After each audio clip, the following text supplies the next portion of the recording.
welcome to the Mindset Michelle TV show. I'm so excited that you're joining us for yet another episode, and we're so pleased that each week we keep getting more and more people who are saying how much they love seeing the show and how these tips for creating more successful mindsets are really helping people, especially with so much negativity and bad news around. It's one of our missions with doing this show to actually keep presenting people from all walks of life to help you to create that mindset for success yourself. And this week is no different. And this week I'm so super excited to have Marissa Sandler here on the show. Hello, Marissa.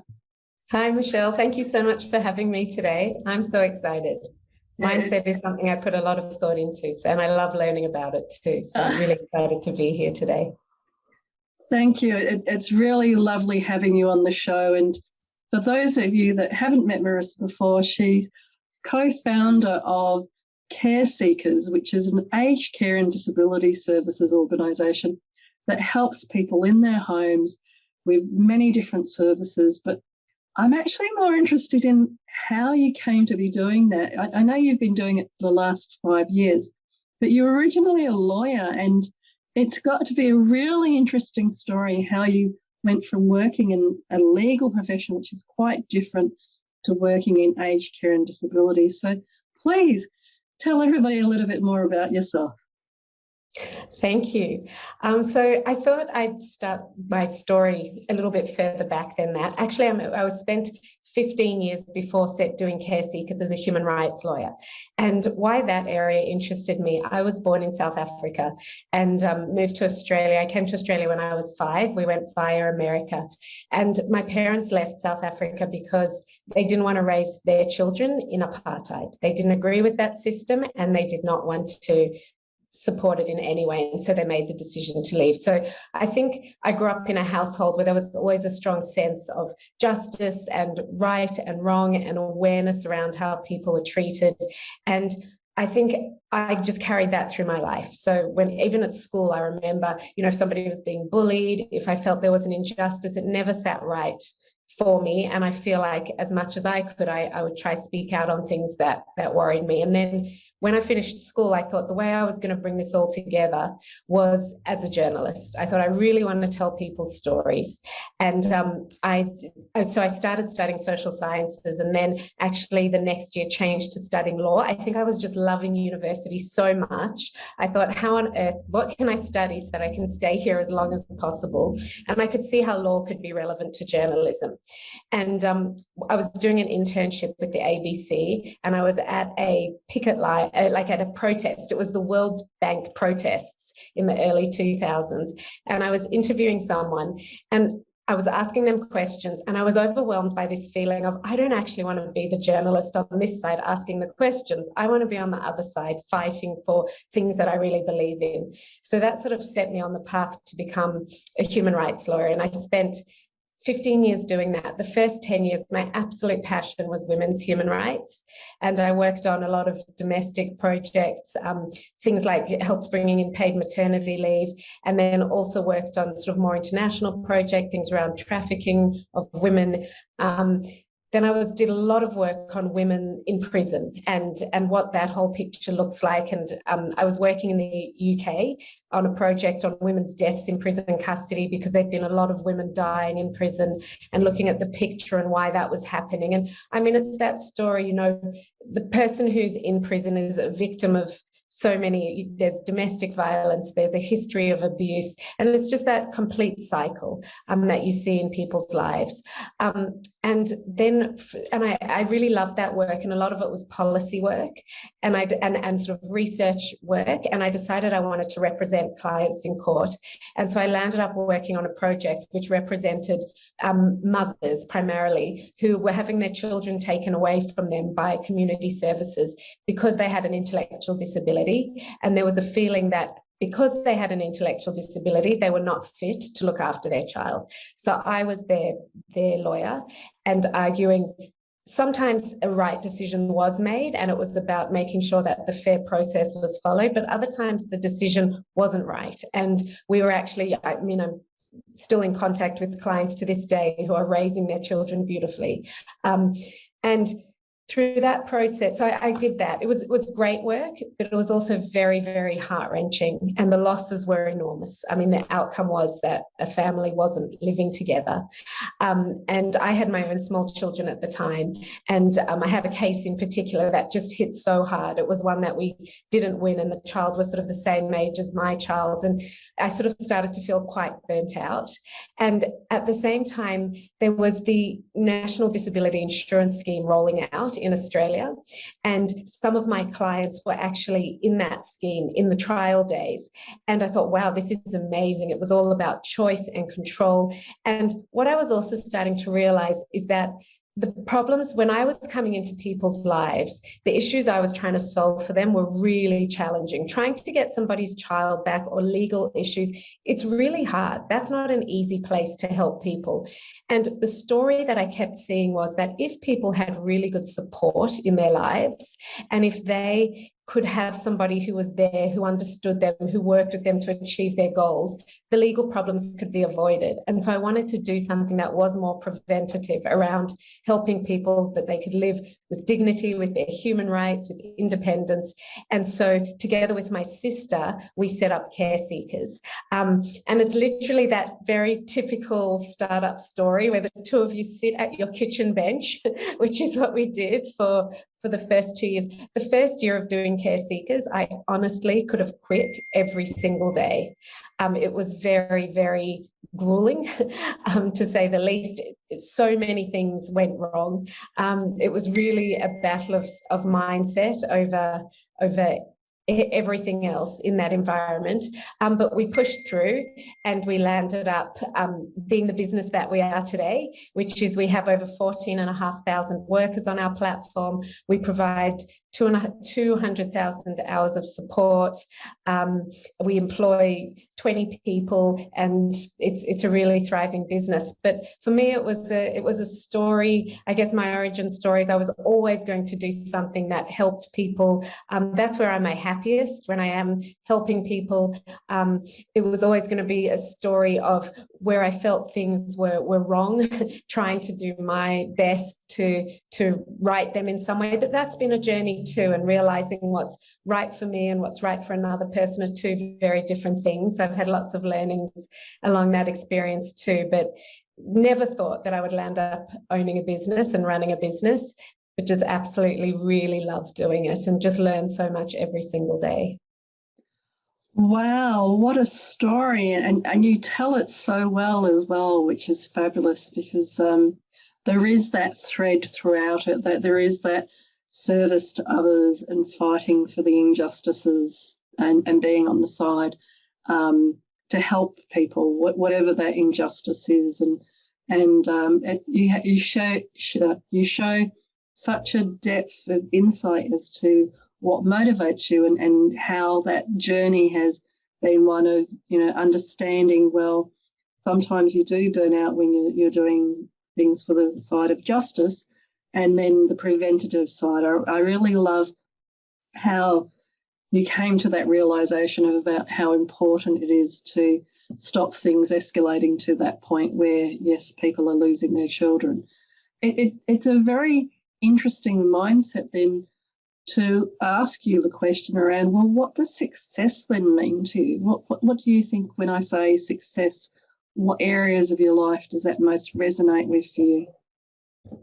I think that's such an interesting question. And I think had you asked me that question when I was 21, it would be a very different answer to how I would answer it today. And for me, it's been a real journey, what success looks like. I remember when I finished university and I sat down and had a piece of paper and I wrote down endpoints.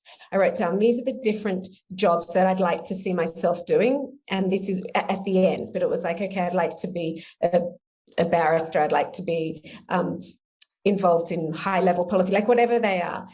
And I thought, okay, that's where I want to end, and how do I work backwards to get there?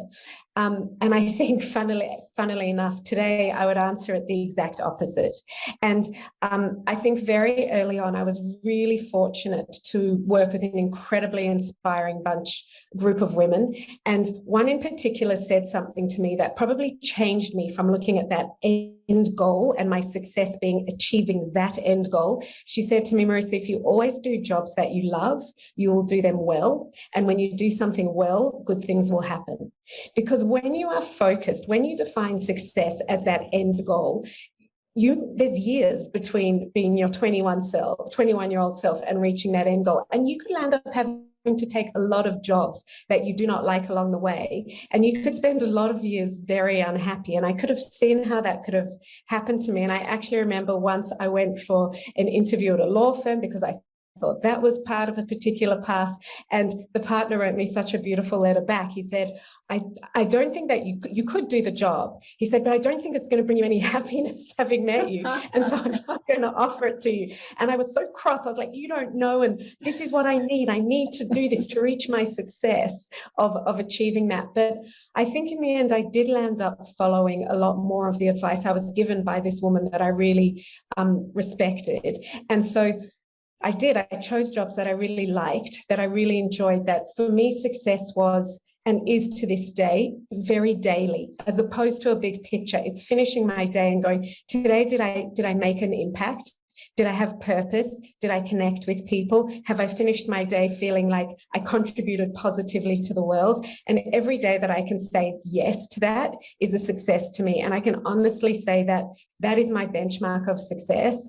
And that is how I feel most days. And if I don't feel that way, then I change course. Like that to me is my benchmarks on what success looks like to me. So if I really have to distill it down, everybody's success is so different and so personal. Is something else I've learned over the years. But for me, it's number one about having purpose in my day. And number two, it's about having connections in my life. And so for me also, I'm the type of person that if I was 100% focused on work and I didn't have beautiful relationships with my husband, with my children, my sister, my parents, my friends, that wouldn't work for me either.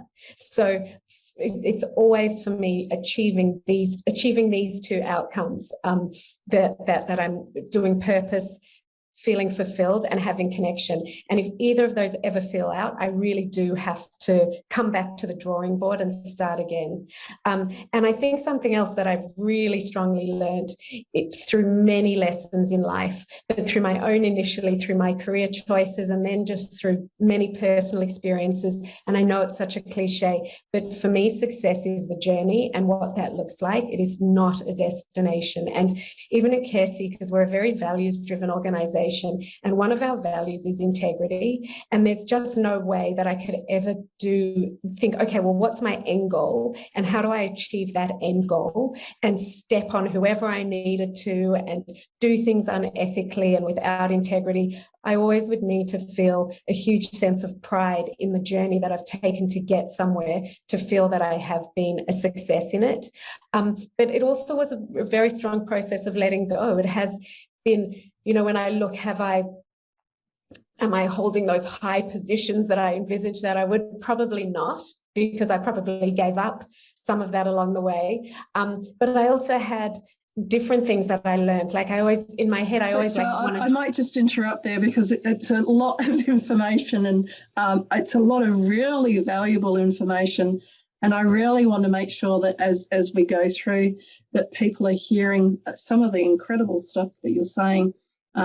So firstly about, yes, it's the journey. So success to you is around that journey and not necessarily just having the destination at hand. And throughout the day, that then translates into the connections and purpose. And I think those are two really valuable aspects to think about and to have front of mind as you're going through each of your days and as you're looking at the work that you're doing, especially the work you're doing now with people that are more vulnerable in society.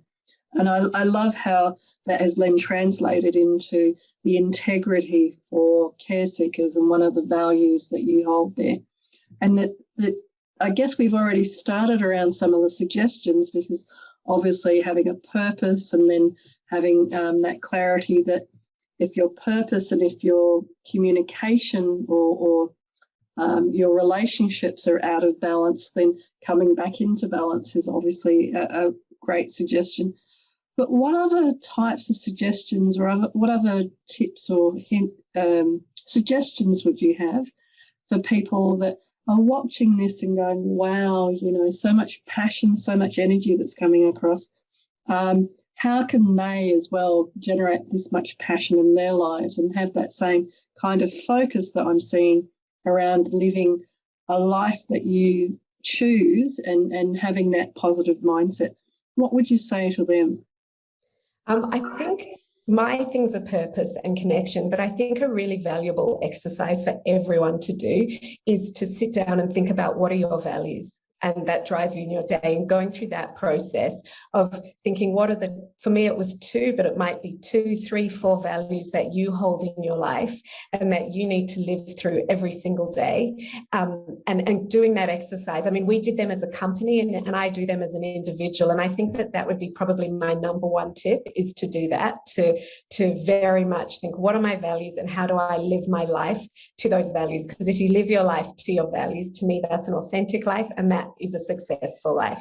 So that would probably be my absolute first tip.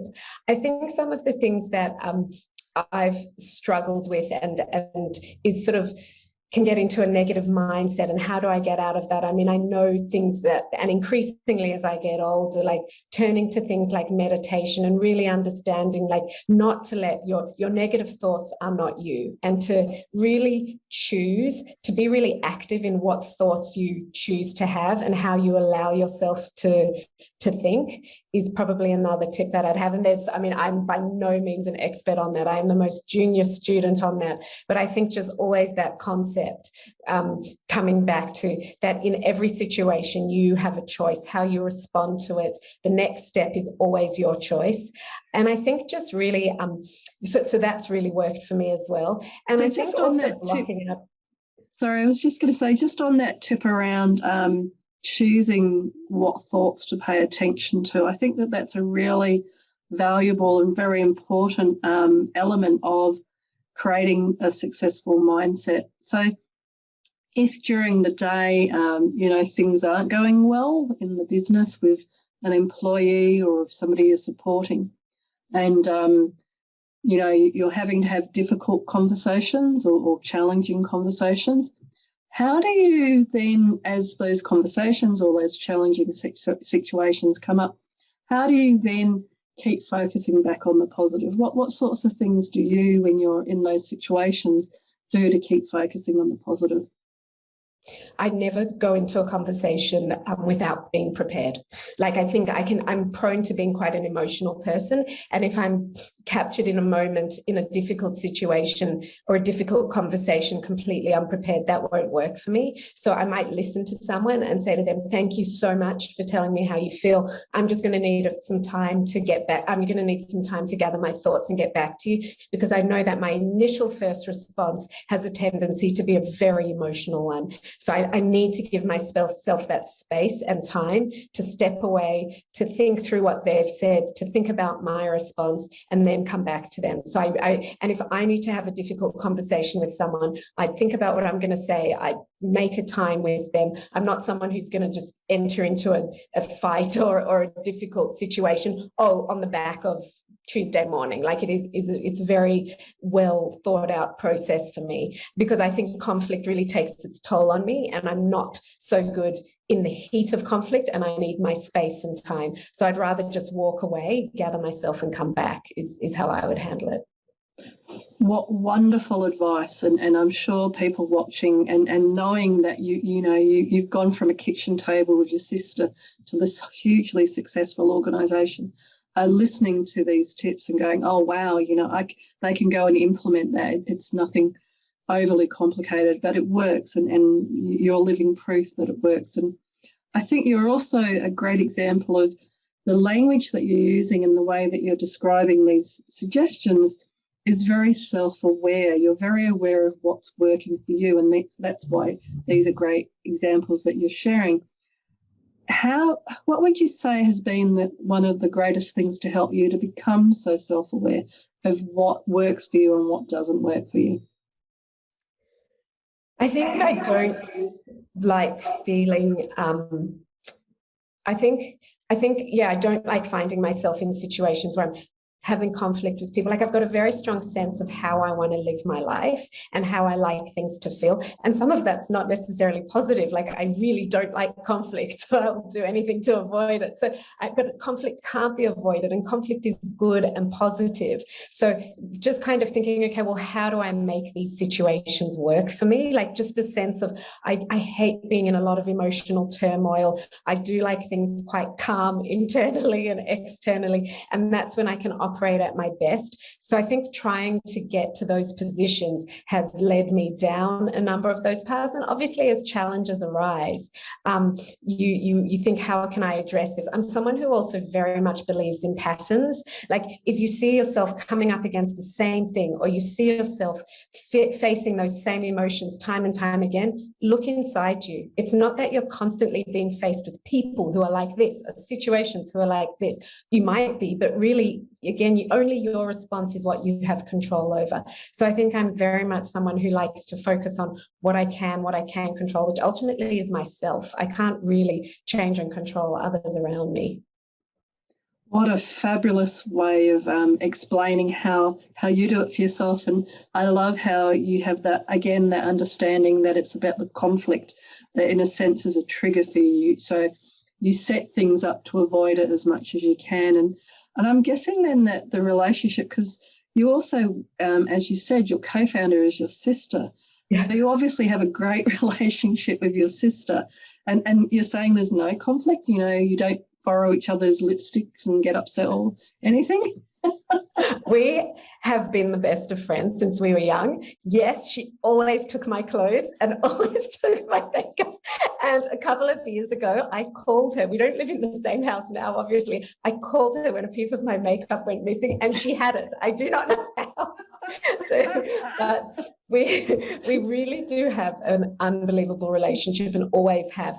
I think as siblings, you either can work together or you can't, and there's not much in between. We bring completely different skills to care seekers, and we operate quite differently. And so we just divide and conquer. We really don't get in each other's way all that much. Like, we really operate like co-founders with separate skills.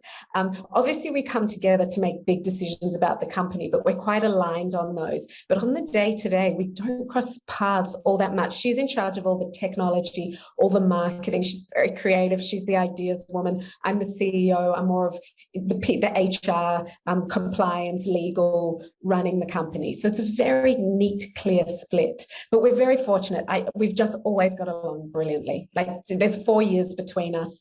And it's interesting, I raised 2 girls today. And I always have to remind myself, they do get along actually very well, my girls, but I have to remind myself, mine and my sister's relationship is quite unique, and I can't use that as the sibling benchmark. Like, I know it's a pretty high benchmark, yes.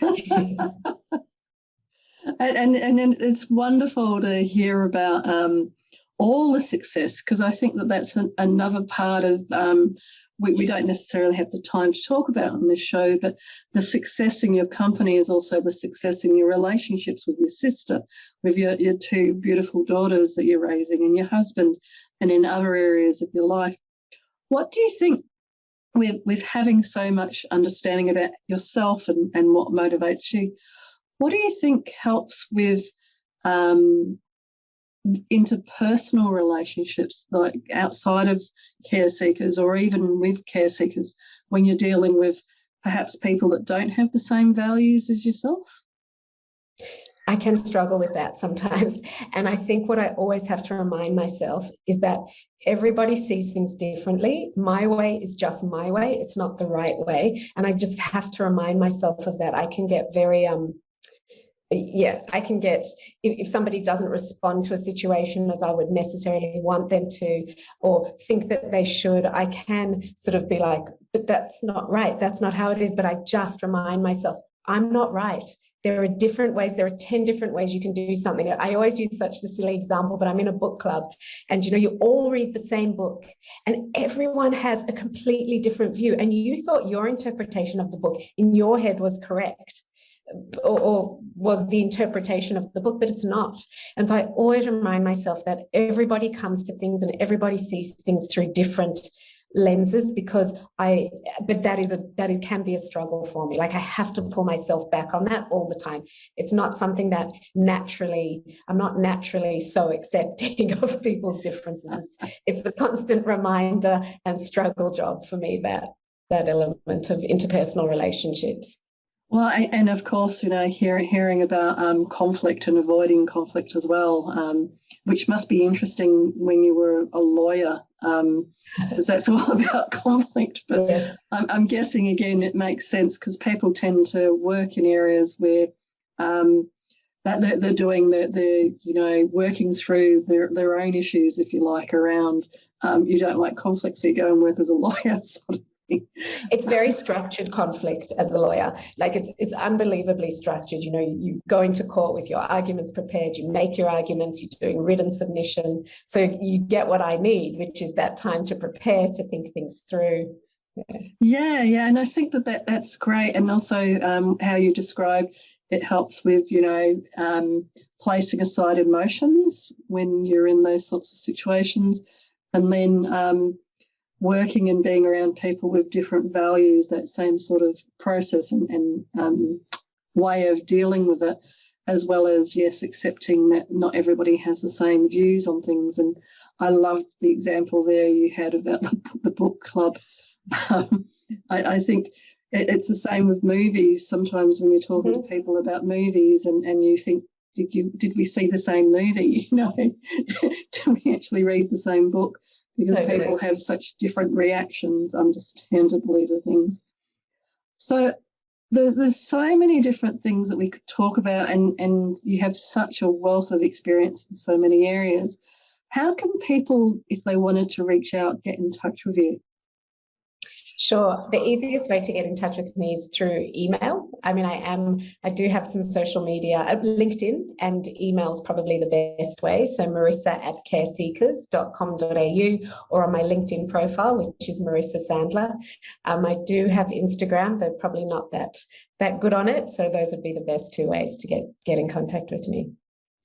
Fabulous. And of course, if you Google care seekers as well, I'm sure that's another way to find out more. That's fabulous.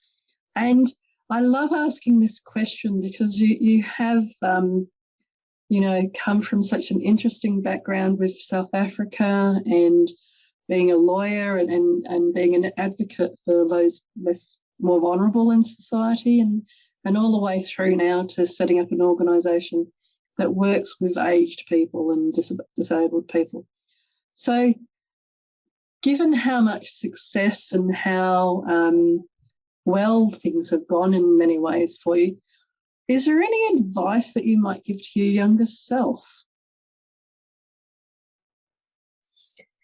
There are so many things that I wouldn't change about how I've done things through my life externally, but I think that my internal world journey probably could have made things easier for myself. I think things like, and a lot of it I absolutely love, Desiderata. I don't know if you know that piece of writing, and there's things that I love in there that I think are so true, and I wish I'd really understood them when I was young.